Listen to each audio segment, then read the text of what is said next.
এগিয়ে যাবে না, না হলে কোনোদিন দেশ এগিয়ে যাবে না। তো প্রত্যেকটা স্থানে আপনার জ্ঞানটা আপনার বিজ্ঞান সূত্রে হতে হবে। বিজ্ঞান সূত্র যদি না হয় তাহলে দেশ কোনোদিন এগিয়ে যাবে না।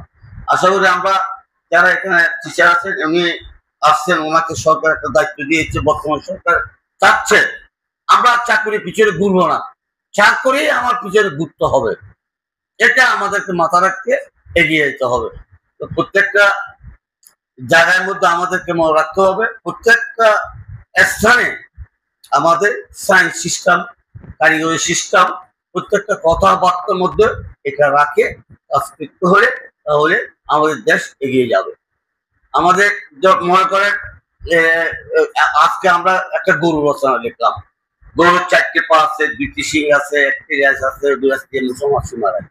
কিন্তু এটা আপনি না রেখে আপনি জ্ঞান সূত্র রেখেন গরুর 4 পা আছে, গরুর মাথায় দুইটা শিং আছে। এ ধরনের ভাবে যদি আমরা কবিতাটা লিখি, রচনাটা লিখি, তো এটা বিজ্ঞানের মতো হবে। তো আমরা এটা এগিয়ে দিতে পারবো।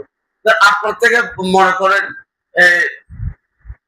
এই একজন এখন পড়াশোনা করতেছে, করতে করতে করতে উনি এমএ পাস, বিএ পাস করতেছে, কিন্তু আসলে উনি চাইলে আরো বহু কিছু করতে পারতেন, কিন্তু এখন উনি লেকচার চালাচ্ছে, ট্যাক্সি চালাচ্ছে, মোটর যান চালাচ্ছে।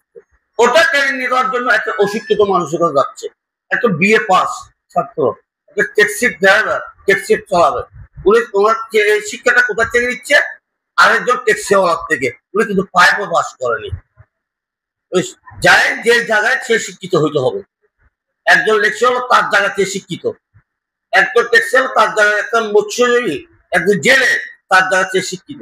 তো শিক্ষাটা আপনি যদি বলেন এরা শিক্ষিত, এই শিক্ষার কোন যে যার দ্বারা শিক্ষিত, এই জায়গা থেকে দেশটাকে এগিয়ে দিতে হবে।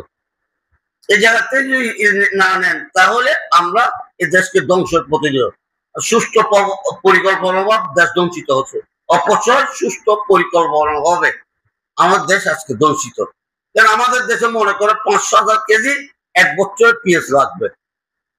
এই পরিকল্পনাটা আপনার থেকে মানতে হবে।